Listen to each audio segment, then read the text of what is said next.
नमस्कार दोस्तों, पंजाब केसरी राजस्थान की राजनीतिक चर्चा में मैं आपका दोस्त और होस्ट राहुल आप सभी का बहुत बहुत स्वागत करता हूं। दोस्तों, राजस्थान में कांग्रेस हो या बीजेपी, दोनों पार्टी के नेताओं में बयानबाजी का दौर इस वक्त चल चल रहा है और लगातार लंबे समय से चलता भी रहा है। लेकिन अब यह बयानबाजी बेतुकी होती जा रही है। दोनों पार्टियों के नेता अपनी मर्यादाओं का ध्यान नहीं रखते हुए उल जुलूल बयान देते हुए नजर आ रहे हैं। कभी कोई नेता किसी को पाकिस्तानी के नाम से संबोधित करता है, तो कोई स्पीकर की आवाज से माइग्रेन की शिकायत करता है। नेता कोई भी हो, किसी पर भी सीधे तंज कसते नजर आता है। कोई नेता राजस्थान में हो रहे इवेंट को लेकर बयान देते हैं, उसके बयान पर सीधा प्रहार करने की कोशिश की जाती है। फिर किसी भी तरह से क्यों ना हो, सभी वार और प्रतिवार या पलटवार कह लीजिए, उसकी लड़ाई लड़ते हुए दिखाई देते हैं राजस्थान में। तो आज इसी मुद्दे पर हम चर्चा करेंगे कि राजस्थान में नेताओं के ये जो बेतुके बयान इस वक्त सामने आ रहे हैं, इन पर जो बवाल मचा हुआ है, राजनीति इन पर चल रही है, इसके क्या कुछ मायने। और इस चर्चा में हमारे साथ जुड़ गए हैं दो खास मेहमान। बीजेपी प्रवक्ता वीरेंद्र शर्मा इस चर्चा में हमारे साथ देंगे। वीरेंद्र जी, बहुत बहुत स्वागत है सर आपका। जी और नमस्कार। कांग्रेस प्रवक्ता योगेश सिंघल इस चर्चा में हमारे साथ देंगे। योगेश जी, बहुत बहुत स्वागत जी है सर आपका नमस्कार, भी। नमस्कार, बहुत बहुत धन्यवाद सर। नमस्कार सर। चर्चा को आगे बढ़ाएं उससे पहले आप दोनों ही मेहमानों से ओपनिंग नोट लेना चाहूंगा। ये जो इस तरीके की बयानबाजियां जो इस वक्त चल रही है राजस्थान की राजनीति में, विधानसभा के अंदर भी और बाहर भी, क्या कुछ कहेंगे? सबसे पहले वीरेंद्र जी। जी राहुल जी, राजनीति में कुछ शब्द ऐसे होते हैं जो लंबे तीर दे के जाते हैं, यानी जी। लंब घाव भी बड़ा कर देते हैं। छोटे तीर होते हैं लेकिन घाव बड़ा कर देते हैं।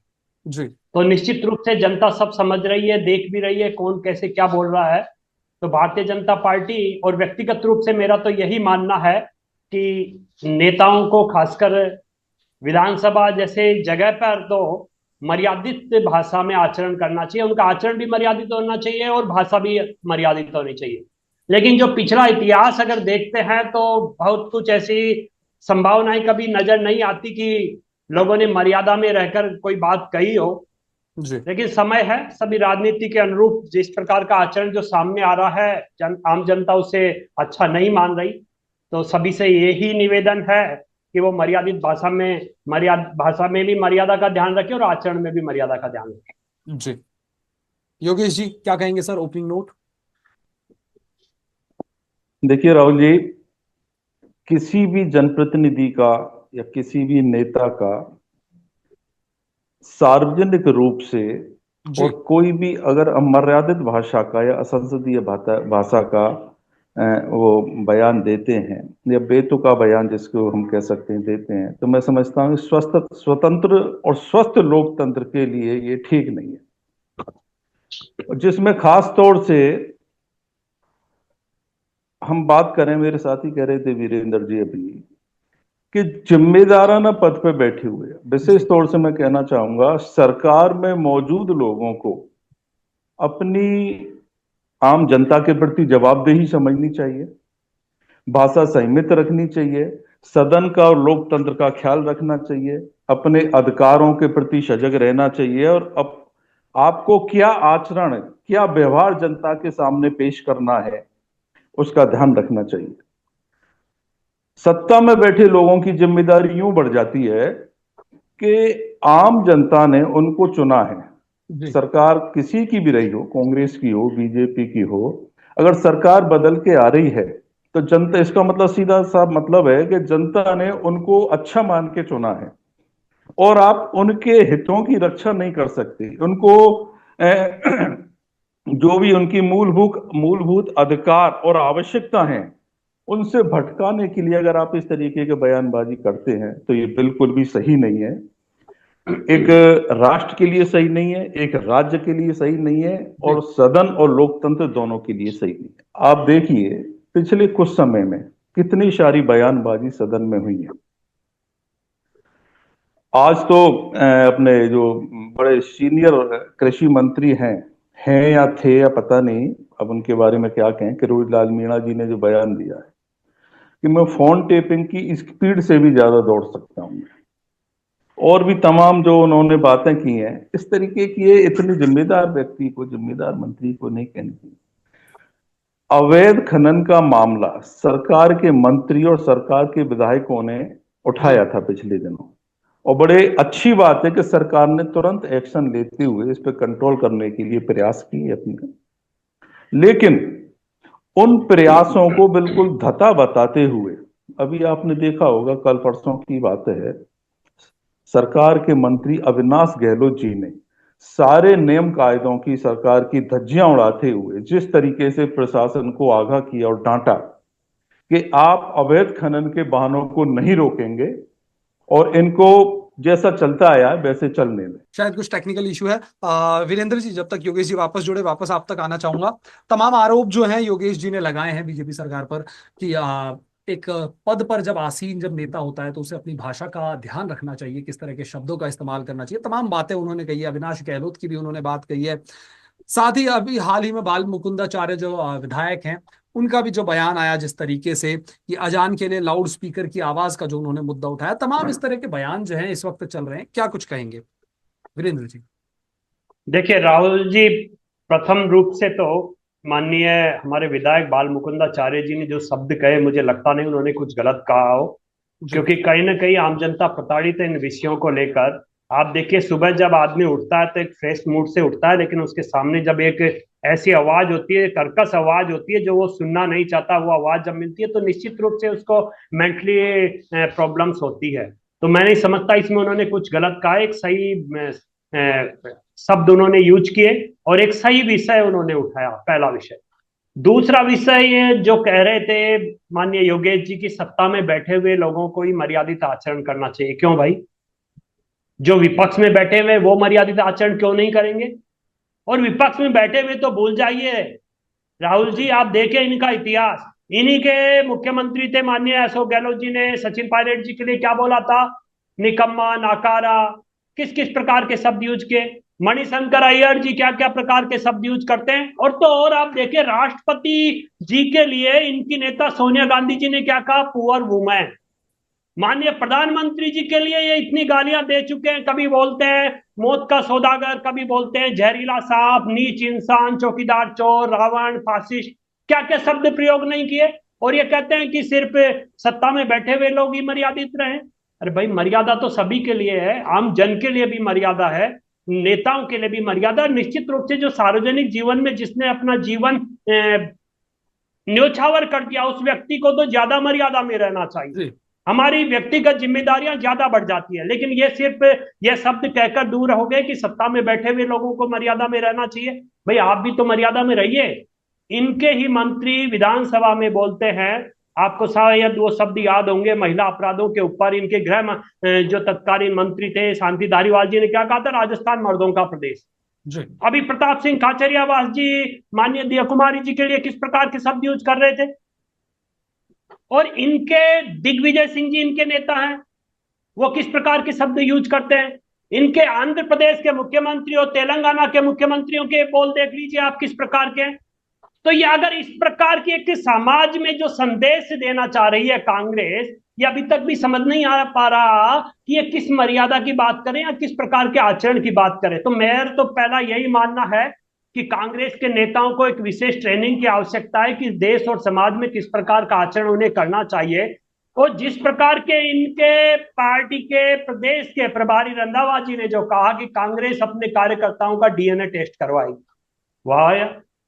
तो इस प्रकार के जो शब्द हैं वो क्या संदेश देना चाह रहे? देखिए, सोसाइटी जब नेता बड़े हो जाते हैं तो उनकी तरफ देखती है कि वो एक नई दिशा देंगे, लेकिन जब नेता ही इस प्रकार की दिशा देंगे, कोई बोल रहा है विधानसभा में कि राजस्थान तो मर्दों का प्रदेश है, महिलाओं के खिलाफ अपराध जब कांग्रेस सरकार में बढ़ रहे थे तब इन्हीं के मंत्री इस प्रकार की भाषा बोलते थे, तो आप समझ सकते हैं देश प्रदेश का क्या हाल हुआ था। वो सबने देखा है। लेकिन फिर भी अब स्थिति ऐसी है, जैसा आप कह रहे थे कि बिगड़े बोल, मैं नहीं मानता माननीय बाल मुकुंदाचार्य जी ने किसी प्रकार के बिगड़े शब्द कहे। उसमें एक आम व्यक्ति की भावना को उन्होंने शब्दों में पिरोया है और उन्होंने सही कहा है। जो लेकिन इस पर टीकाराम जूली की जो प्रतिक्रिया आई है, उनका कहना है, माफ कीजिएगा, गोविंद सिंह डोटासरा जी की इस पर प्रतिक्रिया आई है। उन्होंने कहा है कि जिस तरीके के नफरती बयान बाल मुकुंदाचार्य दे रहे हैं, साथ ही उन्हें नमूना भी करार दे दिया गया है कांग्रेस की तरफ से बाल मुकुंदाचार्य को। क्या कहेंगे? तो ये सब तो बिगड़े बोल किसका हुए? बिगड़े बोल तो जो नमूना करार दे रहे हैं उनके हुए। क्योंकि क्यों है वो? इसीलिए है क्योंकि इनके राष्ट्रीय अध्यक्ष खड़गे जी अनेकों बार विवादित बयान दे चुके हैं, वो चाहे प्रधानमंत्री के लिए, संवैधानिक संस्थाओं के लिए, और राष्ट्रपति के लिए। इनकी सोनिया गांधी जी ने पुअर वुमेन, एक वुमेन दूसरी वुमेन के लिए बोल रही है, जो संवैधानिक राष्ट्र का सर्वोच्च पद है, उसके लिए पुअर वुमेन शब्द का प्रयोग कर रही है। और आप देखिए टीकाराम जूली जी ने क्या कहा माधुरी दीक्षित के लिए। राहुल जी, राजस्थान की संस्कृति रही है आए हुए पावनों का स्वागत सत्कार करने की, और टीकाराम जूली जी इस प्रकार के शब्दों से स्वागत सत्कार कर रहे हैं कि सेकंड ग्रेड हीरोइन, ये क्या शब्द है? थोड़ा आईना इनको देखना चाहिए कांग्रेस के नेताओं को, कि उनकी जो अमर्यादित भाषा है या उनका जो आचरण है, उससे समाज में सही संदेश नहीं जा रहा। भारतीय जनता पार्टी ने हमेशा, राहुल जी, भारतीय जनता पार्टी के उन नेताओं को हमेशा आईना दिखाया है जिन्होंने अमर्यादित भाषा का प्रयोग किया या अमर्यादित आचरण किया। आप देख लीजिए, लोकसभा चुनाव 2024 में अनेकों नेताओं के टिकट कटे सिर्फ इसलिए क्योंकि उनकी भाषा अमर्यादित थी। तो कांग्रेस को भी करना चाहिए ऐसे कुछ कार्य जिससे आम जनता में संदेश जाए कि कांग्रेस के नेता अगर अमर्यादित भाषा का प्रयोग करेंगे तो उनके खिलाफ कार्रवाई होगी। लेकिन कार्रवाई करें किसके खिलाफ? क्योंकि इनके तो राष्ट्रीय अध्यक्ष भी, इनका गांधी परिवार भी, राहुल गांधी जी जो बोलते हैं जनता तो उसकी तरफ ध्यान ही नहीं देती, क्योंकि उन्हें पता है कि वो तो एक मानसिक स्थिति में सही नहीं है। लेकिन बाकी जो राष्ट्रीय अध्यक्ष है, सोनिया गांधी जी है, इनके मुख्यमंत्री है, तीन तीन चार चार मुख्यमंत्री इतने गंदे शब्द प्रयोग कर चुके हैं जो आपकी डिबेट पे कहने लायक भी नहीं है। तो मैं समझता हूं कांग्रेस को अपना आईना देख लेना चाहिए। चलिए योगेश जी, क्या कहेंगे? तमाम जो आरोप वीरेंद्र जी की तरफ से लगे हैं कि आपको खुद अपने गिरबान में एक बार झांक के देखना चाहिए, क्योंकि जिस तरह के शब्दों का इस्तेमाल कांग्रेस पार्टी के जो बड़े नेता हैं वो कर रहे हैं, चाहे वो अशोक गहलोत ने एक समय पे पहले किए हों या इस वक्त जो किए जा रहे हैं, जिस तरह के शब्दों का इस्तेमाल, क्या कहेंगे? राहुल जी, मुझे ऐसा लग रहा है शायद बीरेन जी इस चीज को स्वीकार रहे हैं। मैं इनकी बात को ही बड़ी करते हुए कहता हूं कि इनका मानना है कि कांग्रेस के नेताओं ने पिछले समय में भी तमाम इस तरीके के अमर्यादित बयान दिए हैं। इसने दिए, उसने दिए, ये तो आपने बता दिया। लेकिन क्या आपके नेता आज जो बयानबाजी कर रहे हैं, उल जुलूल की बात कर रहे हैं, जनता के मुद्दों से भटकाने की बात कर रहे हैं, तो क्या वो इस वजह से कर रहे हैं कि कांग्रेस में भी ऐसा हुआ था? आप इस चीज को अप्रत्यक्ष रूप से स्वीकारिए। आप मेरी बात सुनिए वीरेन जी, एक मिनट। वीरेंद्र जी, आपके नेता जिस तरीके की बयानबाजी कर रहे हैं, जिस तरीके से आप सदन में पेश आ रहे हैं, आपने क्या क्या कहा है अभी सदन में, कहने में भी हमको शर्म आती है। मैं तो कहता हूं आपके ये सारे मंत्री, पूरा मंत्रिमंडल बिल्कुल अनुभवहीनों की एक उसमें भरमार है। आपको चाहिए कि बड़े स्तर पर इनको इस तरीके की ज्ञान और जनहित की समस्याओं को निपटाने की और विपक्ष के सही सवालों के जवाब देने की इनको ट्रेनिंग देनी चाहिए। आप देखिए, विपक्ष के नेता, विपक्ष के सदस्य जब जब सरकार से मांग करते हैं, जनता के मुद्दों को उठाते हैं, जिन मुद्दों को आप अपना वेश बना के, हथियार बना के, जनता को गुमराह करके सरकार तक पहुंच गए, ठीक है, वो कोई बात नहीं। लेकिन उन मुद्दों को, उन समस्याओं के जब आपने हल नहीं किया, कांग्रेस के नेताओं ने, विपक्ष के नेताओं ने सदन में उन बातों को लाने का प्रयास किया, उन सवालों को पूछने का प्रयास किया, तो पहली बात तो आपके मंत्री जवाब ही नहीं दे पा रहे।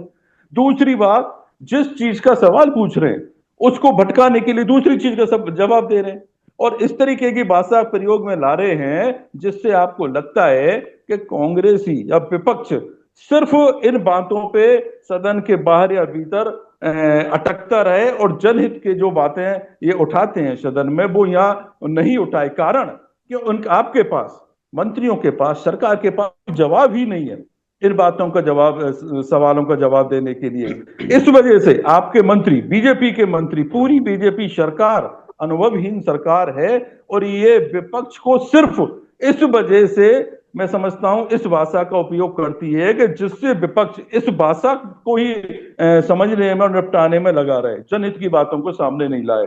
तो मैं तो आपको एक सलाह दूंगा, सुझाव दूंगा, आपके शीर्ष नेतृत्व को आप आगाह करें कि हमारी राजस्थान की भारतीय जनता पार्टी की जो सरकार के मंत्री हैं उनको आप ट्रेनिंग दें, उनको आप समझाएं, उनको ज्ञान दें, और एक लोकतंत्र के दायरे में रह के जिस संजीदगी तरीके से और सदन की जो मर्यादाएं होती हैं उनको तार तार ना करें, उनको निभाते हुए उस दायरे में अपने सवाल जवाब करें। और आप ये देखिए, सदन के जो अध्यक्ष हैं, कई बार वो भी इस, अगर बीजेपी का कोई नेता अमर्यादित भाषा का प्रयोग कर रहा है उस पर वो मौन साध जाते हैं। ऐसा क्यों? आपके करेक्ट। जी। सदन के नेता माननीय मुख्यमंत्री जी, उन्होंने कभी सदन में आके इस तरीके का एक जवाब या इस तरीके के अपने विधायकों को समझाने की कोशिश नहीं की जिससे इसकी पुनरावृत्ति नहीं हो। जी तो मेरा चलिए। तो वीरेंद्र जी आपसे, मेरे जी साथी हैं, चलिए योगेश जी। यही कहना है तो कि अपनी वीरेंद्र जी क्या सरकार को लगता है, जो जिस समझाइए तरीके से कि योगेश जी कह रहे हैं कि विवादित बयान देकर जनता का ध्यान जो है वो असली मुद्दों से हटाने की कोशिश की जाती है, क्या कहेंगे? देखिए योगेश जी, जिस प्रकार से जब 2023 में जब परिणाम आए थे राजस्थान में विधानसभा के, तो जनता ने जो हमारे से अपेक्षा की और हम जनता के पास जो वादे लेके गए उन्हें पूर्ण हमने किया, तो जनता ने हमें उस मैंडेट का पुनः दोबारा जब उपचुनाव हुए तो उसका हमें उपहार भी दिया कि हम उनके कार्य कर रहे हैं। हमने जो उनसे वादा किया वो पूर्ण भी किया। तो इस वजह से जो परिणाम आए वो भारतीय जनता पार्टी के पक्ष में भी आए उपचुनाव के। तो उसके बाद से निरंतर कांग्रेस इतनी बौखलाई हुई है कि इनका कंट्रोल इनके शब्दों पे रहा ही नहीं। इनके प्रदेश अध्यक्ष किस प्रकार का बिहेव विधानसभा में कर रहे थे वो पूरी जनता ने देखा है। पूरी जनता ने देखा है लोकतंत्र का जिस प्रकार से चीर हनन उनके प्रदेश अध्यक्ष ने किया वो भी देखा। और उनके बिगड़े बोल तो हमेशा ही देखते आए, कभी बैंड बजा देंगे, कभी क्या कर देंगे, कभी क्या कर देंगे, वो भी देखे हैं।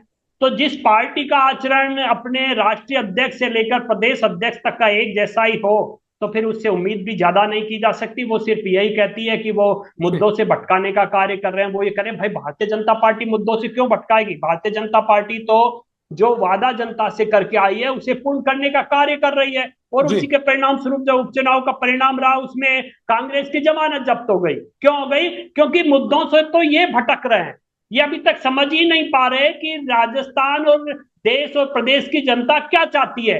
ये अभी भी, कभी कुंभ के ऊपर इन्होंने किस प्रकार से शब्द प्रयोग में लिए थे पूरी देश और जनता ने देखा है। सनातन संस्कृति हो, सनातन धर्म हो, हिंदू धर्म हो, उसके लिए किस प्रकार के शब्द प्रयोग में लेते हैं ये भी देखा है। हमारे धर्म के प्रति, हमारे हिंदू धर्म के जो आस्था है उनके प्रति इनके जो शब्द होते हैं उनको भी पूरे देश ने देखा, समाज ने देखा, और इसलिए इनका तिरस्कार करते हैं, इसलिए इन्हें अपनाते नहीं, इसीलिए इन्हें वोट नहीं देते हैं, क्योंकि इनकी तुष्टिकरण की नीति। अब जैसे आप देखिए कर्नाटक में ये कह रहे हैं कि हम तो सरकारी टेंडर में भी आरक्षण देंगे मुसलमानों को। ये क्या, ये जनता को भटकाने के मुद्दे नहीं है इस प्रकार के? आप क्या, किस प्रकार का आचरण देना चाह रहे हैं और क्या दिखावा, क्या दिशा देना चाह रहे हैं देश को?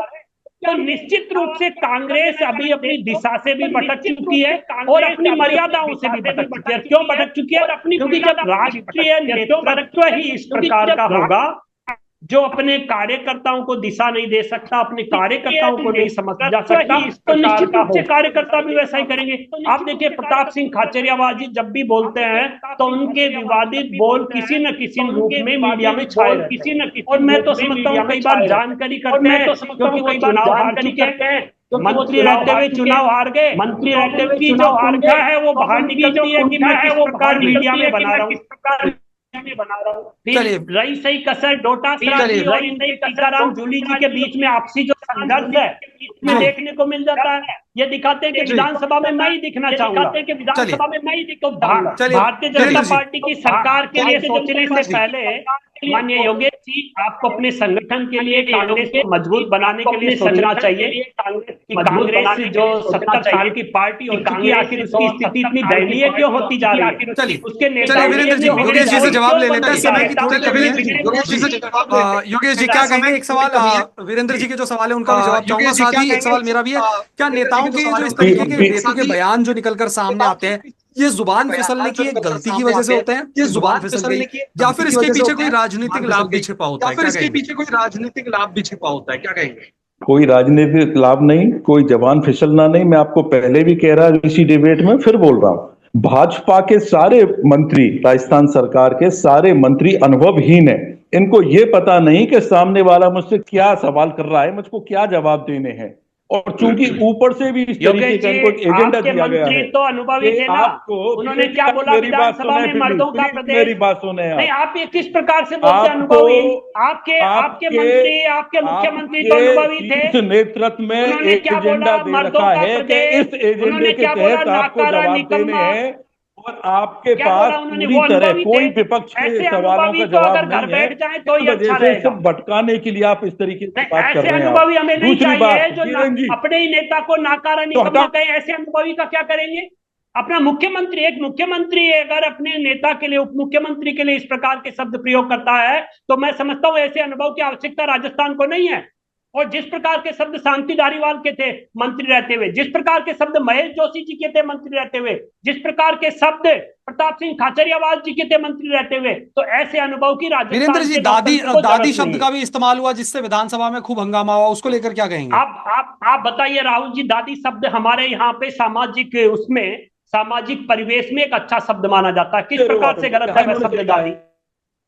आप बताइए राहुल जी, मैं तो आपसे पूछना चाह रहा हूं, दादी शब्द हम किसके लिए प्रयोग में लेते हैं? दादी शब्द केवल परिवार में नहीं, समाज में जब कहीं जाते हैं, किसी दूसरे प्रदेश में भी जाते हैं या समाज में दूसरे घरों पर भी जाते हैं, तो वृद्ध महिलाएं जो होती हैं उनके लिए वीरेन जी, सम्मान पूर्वक दादी वीरेंद्र शब्द जी, का लेकिन प्रयोग कांग्रेस वीरेन का तो ये जी, कहना था देखिए, हमें आप शब्द से दादी आपत्ति नहीं है, दादी लेकिन शब्द जिस का तरीके से इस प्रयोग शब्द का इस्तेमाल सम्मानजनक किया रूप गया से उससे किया जाता आपत्ति है। है। नहीं, कांग्रेस को तो आपत्ति हम बहुत सारे विषयों से है। हम ये कह रहे हैं, आप ये कांग्रेस बताएं, क्या कांग्रेस आपके को तो विधायक और आपत्ति वीर मंत्री सावरकर गलत से भी भाषा का है। प्रयोग कर रहे कांग्रेस हैं को या तो नहीं? आप आपत्ति इस बात का कुंभ से जवाब भी है। दीजिए। किस किस पर ध्यान दे? या तो कांग्रेस को आप तो ये आपत्ति कुंभ कहें पर भी कि थी, कांग्रेस कांग्रेसियों को ने तो ऐसा आपत्ति किया राम इसलिए मंदिर हम पर कर भी रहे हैं, है, उसी चीज को कांग्रेस बढ़ा को रहे तो हैं। आप तो आपत्ति या तो जय ऐसा श्री राम कहो कहने या पर तो भी है, स्वीकार करो। कांग्रेस आप को तो राम राम कहने तो पर भी आपत्ति है। तो कांग्रेस की आपत्तियों का हमारे प्रयागराज पास में भी निदान नहीं है। चलिए जी, चलिए, बहुत बहुत शुक्रिया अभी आप दोनों ही मेहमानों का। देखिए, समय की थोड़ी सी कमी है, इसके चलते ये चर्चा यहीं खत्म करनी पड़ रही है। आप दोनों ही मेहमानों का हमारे साथ इस चर्चा में बहुत बहुत जुड़ने के लिए बहुत बहुत धन्यवाद। तो दोस्तों, राजस्थान की राजनीति में इस वक्त बयानवीरों के जो बयान एक दूसरे पर कटाक्ष के तरीके से चल रहे हैं, वो एक देखने वाली बात है। राजस्थान विधानसभा के अंदर भी उन बयानों से हंगामा मचा हुआ है। अब देखने वाली बात यह होगी कि आखिर ये बयान जो है ये कब तक चलते हैं और कब विधानसभा की कार्रवाई जो है सुचारू रूप से शुरू हो पाती है, ये भी एक देखने वाली बात रहेगी। फिलहाल के लिए इस चर्चा में जुड़ने के लिए हमारे साथ बहुत बहुत धन्यवाद। मुझे और हमारे दोनों मेहमानों को इजाजत दीजिए। नमस्कार।